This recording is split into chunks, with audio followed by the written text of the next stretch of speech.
बताइएगा जब सब लोग तैयार हो जाए तो।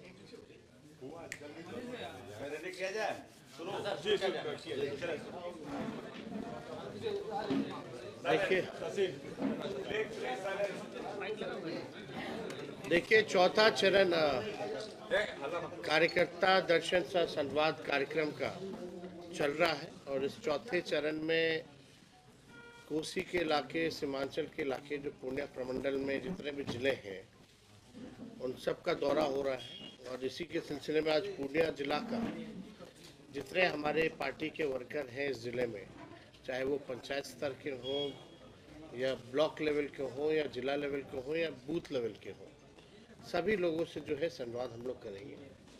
मूल मकसद यही है कि पार्टी का विस्तार और संगठन कैसे मजबूत हो, विचारधारा को जन जन तक कैसे पार्टी के हम लोग लोगों तक पहुंचाने का काम करें, और लोकल जो इश्यूज़ हैं, क्योंकि अलग अलग विधानसभा, अलग अलग ब्लॉक के अलग अलग समस्याएं होती हैं, तो उससे जो है अवगत कैसे कार्यकर्ता हम लोगों को कराने का काम करते हैं। और इसी के फीडबैक के अनुसार जो है हम लोग जो है काम कर रहे हैं। तो जो भी फीडबैक मिलता है, क्या कमी बेसी है, उसको देखते हुए ही हम सब लोग जो है काम कर रहे हैं संगठन के मजबूती के लिए। साथ ही साथ उन्हीं के फीडबैक से पता चलता है जो समस्याएं हैं। आप देखिएगा जो पूर्णिया का इलाका हो, सीमांचल का इलाका हो, यहाँ गरीबी बहुत ज़्यादा है, पलायन बहुत ज़्यादा है, बेरोज़गारी बहुत ज़्यादा है, और ख़ास तौर पे महंगाई की मार जो हमारी माताएं बहनें जो झेल रही हैं। हम लोगों ने घोषणा किया था कि माई बहन मान योजना हम लोग लाएंगे और सरकार बनने के 1 महीने के भीतर ही 2500 रुपये खाते में सीधे उनके जाएगा। ये योजना की शुरुआत हम लोग कर देंगे। और इसी फीडबैक के अनुसार पता चला कि भाई बिजली बिल से, स्मार्ट मीटर से, लैंड सर्वे से सभी लोग जो हैं परेशान हैं। इसलिए हम लोगों ने बोला कि भाई लोग जानना भी चाहते हैं कि क्या विजन है, आपको मौका मिलेगा तो आप क्या कीजिएगा बिहार की जनता के लिए, और जो अंतिम पैदान पे जो करीब खड़ा है उसको आप मुख्य धारा में कैसे लाइएगा। क्योंकि आज का दौर सामाजिक न्याय के साथ साथ आर्थिक न्याय का भी दौर है और लोग परेशान हैं बढ़ती महंगाई से। इनकम ज़्यादा नहीं है लेकिन खर्च ज़्यादा है। तो इसको देखते हुए ही हम लोगों ने तय किया था बिजली जो है हम लोग 200 यूनिट फ्री में बिजली पूरे बिहार के लोगों को हम लोग दिलवाने का काम करेंगे। साथ ही साथ वृद्धा पेंशन हो या सामाजिक सुरक्षा पेंशन हो, चाहे दिव्यांग भाइयों का हो, बहनों का हो, चाहे जो विधवा औरतें हैं उनका आप देखिएगा केवल 400 ही रुपए जो है पेंशन मिलता है, या जो वृद्ध लोग जो है 400 मिलता है। तो हम लोगों ने इसी को देखते हुए तय किया कि इसको 400 से 1500 रुपये हम लोग करेंगे अगर हमारी सरकार बनेगी तो। और भी फीडबैक्स मिल रहे हैं और जैसे जैसे एक बार हम लोग पूरा बिहार घूम लेंगे तो उसके हिसाब से जो हमारा जो विजन होगा, क्या रोड मैप है, क्या ब्लूप्रिंट है, वो बिहार के लोगों से, आप लोगों से हम लोग साझा करेंगे। लेकिन मौजूदा जो डबल इंजन की सरकार है, लोग इससे त्रस्त हो चुके हैं। माननीय मुख्यमंत्री जी थक चुके हैं, बिहार संभल नहीं रहा, और मुख्यमंत्री थके हुए और रिटायर्ड अधिकारियों के हवाले बिहार जो है हाथों में है। कहीं भी आप देख लीजिए कोई काम नहीं हो रहा। चाहे लॉ एंड ऑर्डर की स्थिति देखिएगा तो क्रिमिनल डिसऑर्डर हो चुका है। इंफ्रास्ट्रक्चर की बात करें तो फ्रैक्चर हो चुका है इंफ्रास्ट्रक्चर का। पुल पुलिये जो है लगातार गिरते जा रहे हैं, बांध जो है चूहा खा जाता है। पिछले बार ही जो बाढ़ आई उसमें जो है कोई योगदान केंद्र सरकार ने नहीं किया। नरेंद्र मोदी जी या हम लोगों वादा किया था कि बिहार को विशेष राज्य का दर्जा देंगे। एक बार नहीं, 3 बार वो बन गए प्रधानमंत्री। अब तक वो वादा जो है पूरा उन्होंने नहीं किया। चाहे चीनी मिल खोलने की बात हो, अब तक जो है प्रधानमंत्री जी ने कोई भी मिल खुलवाया नहीं। बिहार को ना स्पेशल पैकेज मिला। साफ तौर पे कई सरकारी योजनाओं में कटौती भारत सरकार ने करने का काम किया। बिहार के ही वोट के दम पर वो प्रधानमंत्री कई बार बने, 3 बार बने, लेकिन बिहार को हिस्से में कुछ नहीं मिला। हम लोगों की पुरानी मांग रही थी बिहार को विशेष राज्य का दर्जा देने की। आदरणीय मुख्यमंत्री जी भी इस बात को चाहते थे कि मिले, लेकिन अब क्यों खामोश है, अब क्यों मौन है? अब माननीय मुख्यमंत्री अगर, क्योंकि उन्हीं की बदौलत जो है देश में राज चल रहा है मोदी जी का, अगर वो समर्थन ले ले तो नहीं चलेगी। लेकिन आज स्थिति में भी अगर वो बिहार को विशेष राज्य का दर्जा नहीं दिला पाते हैं तो इसका क्या फायदा? 20 साल से ये मुख्यमंत्री हैं, इनके पास कोई नया रोड मैप नहीं है। जिस लकीर को हमने खींचा था 5 लाख नौकरी देने का, उस समय यह असंभव कहते थे। 3 लाख नौकरी हमने प्रक्रियाधीन कराई, आज उसी की बात कर रहे हैं। आप देखिएगा कि वो आप कहते हैं 20 लाख देंगे। अरे 20 लाख तो दूर की बात है, आपके बस की बात नहीं है। आप पहले असंभव कहते थे, हमने संभव करके दिखाया। आज 1 साल लगभग दूसरी सरकार को, एनडीए की सरकार को होने जा रहा है। दिसंबर जनवरी में सरकार हमारी जो है गिरी थी, उससे अब तक कितने पेपर लीक हो गए? तेजस्वी के आने से पहले पेपर लीक, तेजस्वी के जाने के बाद पेपर लीक। एक नौकरी बता दो दिया गया हो तो परीक्षाएं रद्द करनी पड़ रही है। छात्रों को जो है डीएम साहब थपड़िया रहे हैं। यही लाठी जूतों की सरकार रह गई है। कोई अपने हक अधिकार के लिए लड़े तो उस पर डंडे बरसाए जा रहे हैं। कोई भी क्षेत्र देख लीजिए, किसान जो है परेशान है, अभी भी उसको सही मूल्य नहीं मिल रहा। जो एमएसपी जो 2 फसलों पर बिहार में मिलता है, 1800 रुपये मिनिमम जो है मिलना चाहिए, वो नहीं मिल पाता। खाद की समस्या है। तो लोग जो है, चाहे युवा हो, बुजुर्ग हो, महिला हो, नौजवान हो, सभी लोग जो है मौजूदा सरकार से परेशान है। जो मुख्यमंत्री स्कूल का टाइम नहीं बदलवा सकता, विधानसभा में खड़ा होकर के मुख्यमंत्री कहते हैं कि हम बदल देंगे, और अधिकारी उनकी बात नहीं सुनते हैं, तो आप समझ जाइए कि कितने कमज़ोर मुख्यमंत्री हो चुके हैं। अब इनके बस की कोई बात नहीं। बड़े से बड़े मुद्दे होते हैं तो चुप्पी साध लेते हैं। आप बताइए कितने बड़े से बड़े इश्यूज आए, लेकिन अभी जो सत्र विधानसभा में चला, दोनों सदनों में, विधानसभा हो या विधान परिषद हो, दोनों में चुप्पी, एक शब्द भी मुख्यमंत्री नहीं बोला। ये इतिहास में पहली बार हुआ है बिहार के, या हमको लगता है देश के किसी भी विधानसभा में, जहां मुख्यमंत्री सत्र के दौरान एक शब्द भी नहीं बोले। अब मौन है या उनको बोलने नहीं दिया जाता है, अब ये तो वही बात बताएंगे। लेकिन माननीय मुख्यमंत्री जी संवाद पे निकल रहे। आज हमने भी सवाल पूछे हैं माननीय मुख्यमंत्री जी से। आप बताइए, अपने मालिकों से बात करने के लिए, अपनी जनता से बात करने के लिए उनको 2 अरब 25 करोड़ 78 लाख रुपए खर्च करने पड़ रहे हैं। एक तरफ कह रहे हैं कि गरीब राज है, एक तरफ हमसे सवाल पूछे जाते हैं कि माई बहन योजना का पैसा कहाँ से आएगा। तो ये ना बताओ भाई कि 2 अरब 25 करोड़ 18 लाख 15 दिन के लिए आप खर्च कीजिए केवल जनता से संवाद करने के लिए, और 20 सालों तक आप निकले हैं कोई भी यात्रा में, कौन से काम का समाधान आपने किया है? जनता दरबार लगाए, आप लोग भी लाइव देखते होंगे, पटना में जो लगता हुआ, एक ही व्यक्ति 5 बार आया लेकिन उसका समस्या का समाधान नहीं हो पाया। तो क्या उम्मीदें की जा सकती है? वहाँ तो पिक एंड चूज लोग आएंगे, बंद कमरे में बात करेंगे, अपना निकल जाएंगे। उसके लिए आपको 2 अरब चाहिए पैसा, 25 करोड़ 78 लाख। तो इसका हिसाब तो पूरी तरीके से ये समझ में आता है कि ये अधिकारियों की लूट की छूट की यात्रा है। थाना ब्लॉक भ्रष्टाचार से लोग जो है परेशान हैं। और भी कई ऐसे मुद्दे हैं जिनको हम लोग जो है समय समय पर उठाते हैं। बीपीएससी को भी लेकर के जो छात्र जो हैं अभी आंदोलन पे है, एक सेंटर का जो है रद्द किया गया है। उनकी मांग जो है कि सभी सेंटर का जो है परीक्षा को रद्द करना चाहिए, और हमको लगता है ये जायज़ मांग भी है, क्योंकि देखा जाए तो नॉर्मलाइजेशन के खिलाफ ये आंदोलन हुआ था। अब एक सेंटर का आपने ख़त्म कर दिया, एक सेंटर का चालू रखा, तो ये ऑटोमेटिकली एक तरह का नॉर्मलाइजेशन ही है। जिन छात्रों ने ये कहा कि उन्हें पेपर जो है 1 घंटे 2 घंटे लेट मिली क्वेश्चन पेपर,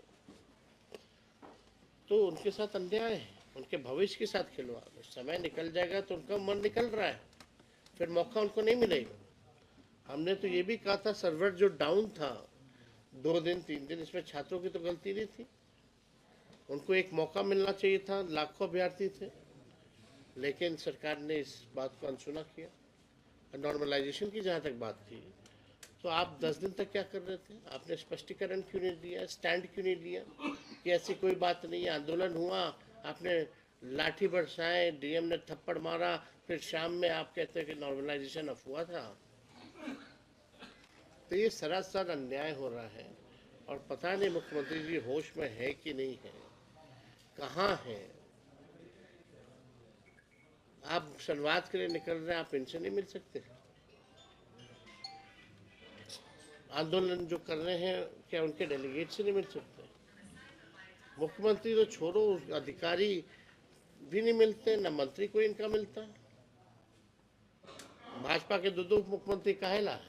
खाली कुर्सी पे बैठने के लिए, बंगला लेने के लिए और सिक्योरिटी लेने के लिए है, जनता के समस्या का समाधान करने के लिए नहीं है क्या? एक नहीं, दो डिप्टी सीएम है, क्यों नहीं जाके मिल रहे? क्यों अन्याय हो रहा है? पेपर लीक हो रहा है, तो जिम्मेवार कौन है भाई? जिम्मेवारी कौन लेगा इसकी? किस पे कार्रवाई हुई है? किसी पे कार्रवाई? और जितने पेपर लीक होते हैं, एक ही जिले का तार क्यों जुड़ा रहता है? अब तक जितने पेपर लीक हो नहीं की जाती है। तो बिहार जो है, बिहार की सरकार नहीं रह गई है, कोई इनका अस्तित्व नहीं रह गया, जनता के प्रति ये उत्तरदायी नहीं है। इनको बस अपने गद्दी पे बैठना है, राज करना है, भोग, और कोई मतलब नहीं है। बिहार के विकास को लेकर के ये चिंतित नहीं है, ब्लूप्रिंट है, विजन है बिहार को आगे ले जाने का। और कोई सवाल होगा तो पूछिए। दो सवाल है मेरा सर। एक तो माई बहन मान योजना जो आप लेके आ रहे हैं, तो इसके आप मैनिफेस्टो में लेके आ रहे हैं कि 2025 में अगर सरकार आती है तो इसको आप लागू करेंगे, तो ये किसके लिए होगा? इसमें कुछ आप बनाए हैं कि बीपीएल है, बीपीएल है? आप भाई साहब, जाति आधारित गणना हुई, उसमें लोगों की आर्थिक स्थिति का भी जो है पता चला। उसमें 94 लाख ऐसे परिवार हैं जो गरीबी रेखा के नीचे आते हैं, जिनका आय 6,000 रुपये से भी कम है।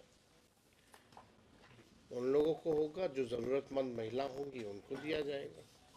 आरएसएस प्रमुख का एक बयान आया है, जो राम मंदिर बनने के बाद हिंदू मुस्लिम में दंगे ज्यादा हो रहे हैं और हिंदू नेता इस मुद्दा को उठा के नेतागिरी कर रहे हैं। सब बेकार की बातें, इन लोगों का काम ही है दिन रात यही बातें करना। सर अमित, अरे कभी देश की प्रगति की बात करो, भाईचारे की बात करो, संविधान की बात करो, लोकतंत्र की बात करो, किसान से भी कभी बात कर लो। प्रमुख तो उसका सर अंबेडकर जी को लेके अमित शाह जी का जिस तरह से बयान आया पार्लियामेंट में, अंबेडकर जी को लेके जिस तरह से अमित शाह जी का बयान आया, उसके बाद संसद में भी हंगामा हो रहा है। और इधर बिहार के जो दोनों डिप्टी सीएम हैं, उन्होंने लालू जी पर भी बयान दिया है, क्या कहेंगे? अरे जितना बयान देना, इन लोग को गाली देना भाई, इनके सारे गाली को झेलने की ताकत हम लोग रखते हैं, और ये जितना गाली देंगे हमको उतना फायदा है। भाजपा में तो कंपटीशन है ना, कि कौन बड़ा टीटीएम है, कौन ज्यादा से ज्यादा ताबड़तोड़ तेल मालिश कर सकता है।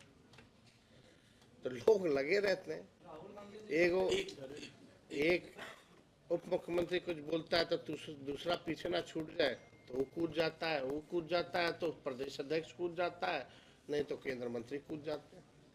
आप पूछिए। भाजपा में तो ये चल रहा है। तो ये लोग कुछ भी बोले। राहुल गांधी पे एफआईआर किया और कांग्रेस भी बीजेपी पे एफआईआर किया। एक बेकार की बात है, बेकार का एफआईआर है। आप भी जान रहे बाबा साहब के अम्बेडकर को जिस तरह से अपमानित अमित शाह ने किया, उसको इस इशू को डाइवर्ट करने का एक षड्यंत्र है। अब देश की जनता बेवकूफ तो है नहीं कि जो ये पिक्चर दिखाएंगे वही पिक्चर देश की जनता देखेगी। हम लोग अंधे तो है नहीं, हम लोग सब लोग जानते हैं कि बीजेपी के लोगों की मानसिकता बाबा साहब अम्बेडकर के प्रति क्या है। हमने शुरू से ही कहा कि इस देश के लोग जो हैं बाबा साहब अम्बेडकर का अपमान सहेंगे नहीं। और जो भाषा के क्या बाद में बोले क्या पहले बोले वो छोड़ो, वो तो जो लिखा हुआ था वो बोल रहे थे। जो अपने मन से उन्होंने 17 सेकंड में जो बोला वो सच्चाई निकल आई। सवाल है कि सीमांचल में लगातार तमाम राजनीतिक दल आते हैं, खासतौर पर जब कोई चुनावी मिशन करना होता है और सीमांचल को सेंटर पॉइंट पर मान के चलते हैं। राजद के पास सीमांचल के लिए क्या प्लान है, किस योजना की बात करते हैं? देखिए, एक तो ऑलरेडी ये योजना जो है जो हमने बताई ये तो सभी लोगों को लाभ देगा। अगर हमने नौकरी दिया तो सीमांचल के लोगों को भी नौकरी मिला।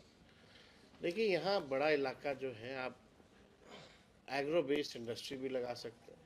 साथ ही साथ हम लोग जो उन्होंने पहले भी हम लोगों के एजेंडे में था कि सीमांचल हो या कोसी हो, दोनों जगह जो है सीमांचल डेवलपमेंट अथॉरिटी का हम लोग गठन करें और कोसी में कोसी डेवलपमेंट अथॉरिटी का गठन करें, क्योंकि ये दोनों जो जगह है कोसी का और सीमांचल का, यहाँ बहुत गरीबी है, सबसे ज़्यादा पलायन है।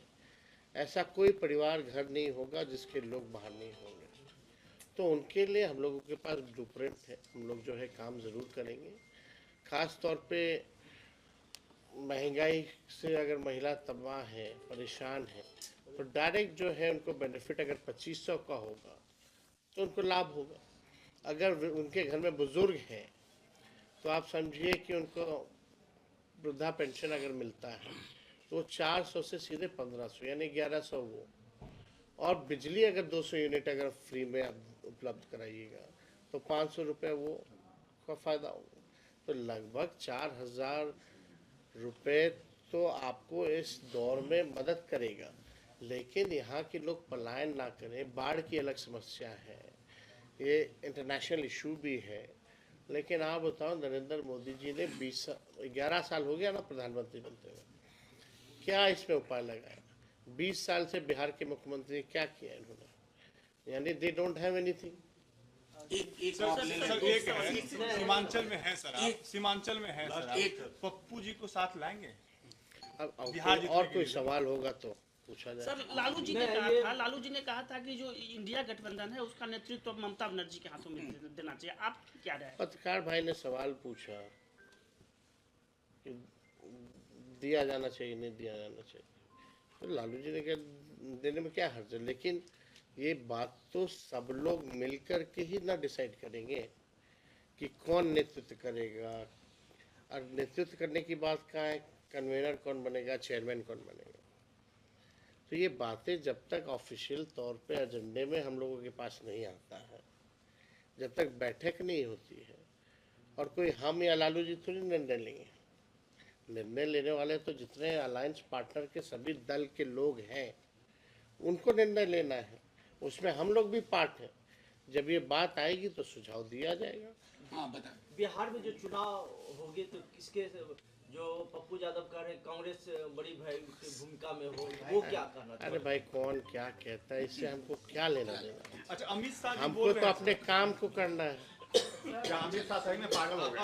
अमित शाह जी बोल रहे हैं कि अभी एनडीए में चेहरा कोई फिक्स नहीं है। किसी मंच पर से उन्होंने कहा था कि जब बात हुई थी गठबंधन के लिए तो कोई चेहरा फिक्स नहीं है, नीतीश जी को चेहरा मानने से अभी इंडिया टुडे के आज तक के एजेंडे में उन्होंने ये कहा। तो ये तो उनका अपना गठबंधन है, वो उनको देखना है क्या करना है, नहीं करना है। Thank you. Thank you sir. Sir, थोड़ा इसको बढ़ा दीजिएगा प्लीज, जल्दी। शुरू करें। देखिए, सबसे पहले तो धन्यवाद और स्वागत करते हैं।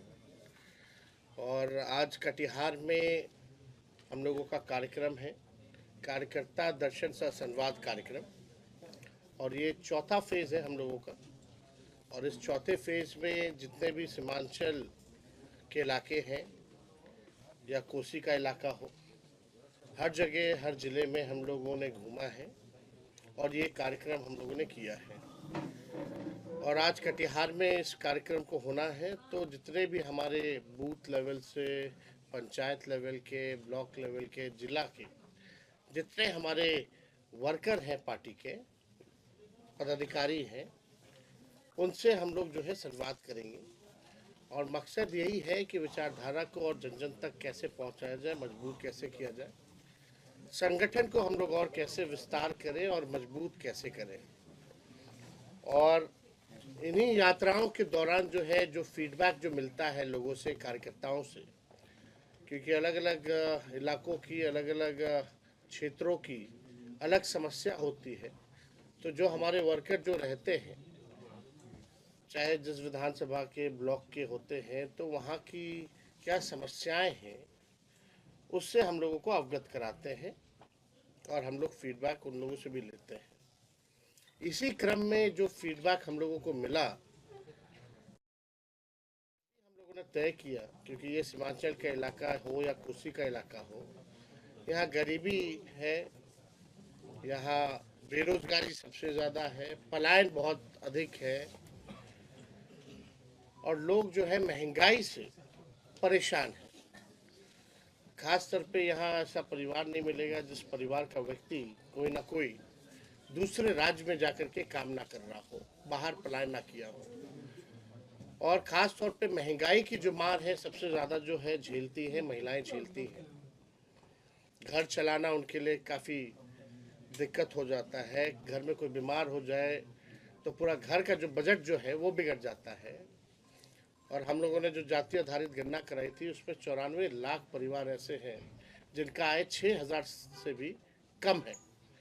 तभी हम लोगों को ख्याल आया कि इस महंगाई की मार, जो महिला अपने मन को मार के रखती है, अपने पसंद की चीज़ों को खरीद नहीं पाती है, कुछ पसंद की चीज़ों को बाहर जा कर के खा नहीं पाती है, बच्चों के लिए दवा नहीं ले पाती है, कहीं बचत उनका नहीं हो पाता है। तो इसलिए हम लोगों ने तय किया, इसी फीडबैक के अनुसार, कि हम लोग माई बहन मान योजना लाएंगे और ठीक सरकार बनने के 1 महीने के अंदर इसको इम्प्लीमेंट किया जाएगा। योजना का सीधे 2500 रुपये जो है खाते में महिलाओं के हम लोग डालेंगे। और हम लोगों ने ये भी बताया कि जो वृद्धा पेंशन है या आपका जो सामाजिक सुरक्षा पेंशन जो है, बगल के झारखंड में चले जाइए तो 1000 रुपये मिलता है, तो हम लोग इसको 400 से बढ़ा करके 1500 रुपये करेंगे। स्मार्ट मीटर बहुत जगह लगा है, बहुत जगह नहीं लगा, लेकिन जो फीडबैक जो स्मार्ट मीटर का आया है, लोग बहुत परेशान हैं स्मार्ट मीटर से, बिजली के बिल से बहुत परेशान हैं। और बिहार देश में ऐसा राज्य है जहां बिजली सबसे महंगा मिलता है। तो हम लोगों ने तय किया कि 200 यूनिट फ्री में बिजली अगर हमारी सरकार बनेगी तो हम लोग करेंगे। और भी चीज़ें हैं, एक बार पूरा बिहार हम लोग घूमेंगे तो वैसे हम लोग ब्लूप्रिंट जो है, हमारा विजन क्या है बिहार के लोगों के लिए, वो हम लोग ज़रूर पेश करेंगे। लेकिन इस इलाके में हम लोगों ने ये भी तय किया कि सीमांचल को देखते हुए सीमांचल डेवलपमेंट अथॉरिटी का हम लोग गठन करेंगे, और कोसी में भी कोसी डेवलपमेंट अथॉरिटी का हम लोग जो है गठन करेंगे, ताकि तेज रफ्तार से यहाँ का विकास हो। और आप लोग सब लोग को पता है कि इस मौजूदा सरकार में ब्लॉक लेवल चले जाइए, थाने में चले जाइए, भ्रष्टाचार जो है,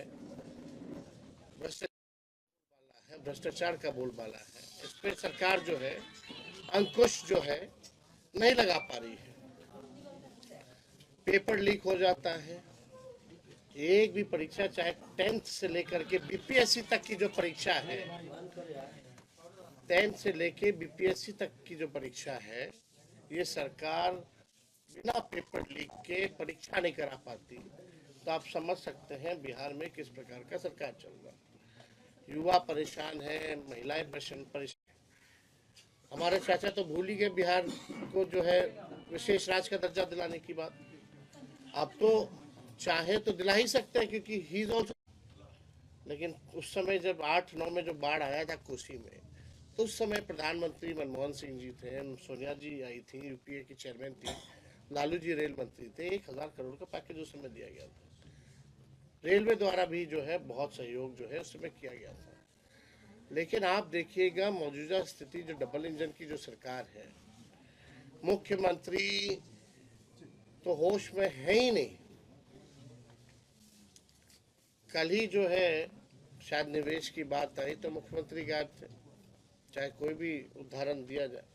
लेकिन मुख्यमंत्री जी तो कहीं कुछ बोलते ही नहीं। कोई अहम मुद्दा आ जाए, वक्फ बोर्ड का आ जाए, उस पर चुप्पी साधते हैं। उनके नेता पार्लियामेंट में कुछ करते हैं, यहाँ के नेता कुछ और बयान देते हैं। और भी जितने इम्पोर्टेंट जो अभी पेपर लीक का मामला है, मुख्यमंत्री गायब थे। विधानसभा का सत्र चला तो दोनों सदनों में एक शब्द, पहली बार बिहार में ऐसा हुआ होगा कि मुख्यमंत्री ने एक शब्द भी पूरे सत्र में कुछ भी नहीं बोला, कोई इंटरेक्शन नहीं। इसलिए हम कह रहे हैं मुख्यमंत्री जी थक चुके हैं और रिटायर्ड अधिकारियों के साथ जो बिहार जो चलाने की कोशिश कर रहे हैं, बिहार डूबता जा रहा है। अब इनके हाथों में बिहार जो है सुरक्षित नहीं है, बिहार आगे नहीं बढ़ सकता।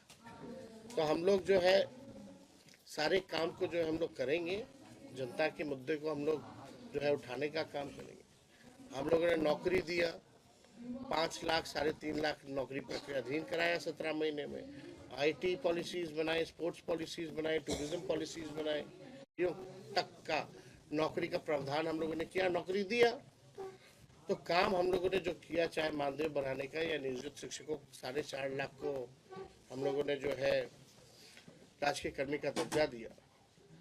तो हम लोग लगातार बिहार को आगे ले जाने के लिए जो संभव प्रयास होगा हमारा दल, हमारे लोग जो है करेंगे। और आप लोगों का अगर कोई सवाल होगा तो आप एक-एक करके बोले कि मंदिर मस्जिद विवाद को कहीं रोकना चाहिए, आरएसएस को कैसे देखते हैं आप लोग? भाजपा के लोग को बोलिए, सुना दीजिए, मोदी जी से पूछ लीजिए। यहाँ के जो लोग हैं, ये विवाद यानी स्पष्ट हो गया है कि यही लोग कर रहे हैं, और तो कोई बात तो है नहीं। तो बीजेपी के तो लोगों का काम यही है, पढ़ाई, दवाई, कमाई, सिंचाई के बारे में बात नहीं करेंगे, बेरोजगारी, महंगाई, आपका पलायन, इसके बारे में बात नहीं करेंगे। वो केवल इसी धारा पे चलते हैं, और कोई मुद्दा तो है नहीं उनके पास। सरकार में रहकर भी विपक्ष बने हुए रहते हैं। सवाल लालू जी आते,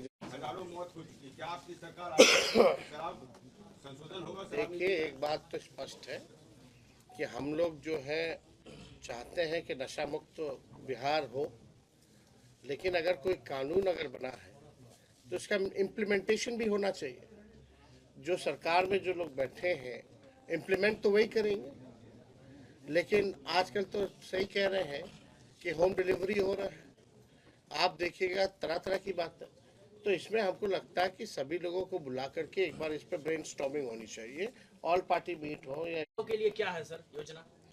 भाई युवाओं के लिए तो हम लोग जो रिक्त पद हैं, हम लोगों ने तो काम करके दिखाया। और भी हम लोगों का जो कोशिश है कि जो भी अभ्यर्थी, जो युवा परीक्षा देने आते हैं, रद्द हो जाता है, आने जाने का खर्चा, रहने का खर्चा, खाने पीने का खर्चा, कष्ट होता है। एग्रो बेस्ड इंडस्ट्री जो है बिहार में आए, टेक्सटाइल इंडस्ट्री। बिहार के एक मंत्री ने कहा है, श्रवण कुमार ने कहा है कि तेजस्वी जी कुछ ऐसा ज्यादा कुछ नहीं कहे जिसमें कि अनर्गल बयानबाजी नहीं करी। इसको क्या कहना है सर? क्या तेजस्वी जी ऐसा कुछ नहीं, अनर्गल बयानबाजी को कोई सवाल ही नहीं। सर बिहार के साथ साथ कटिहार की स्वास्थ्य व्यवस्था लचर है, ठेले पे सिस्टम है सर, क्या कहेंगे? बेकार का ही उप मुख्यमंत्री बन गए हैं किस्मत से। बिहार क्यों जुड़ रहा है? जितना भी पेपर लीक होता है नालंदा से ही जुड़ा रहता है। और आपकी बड़ा बेकार का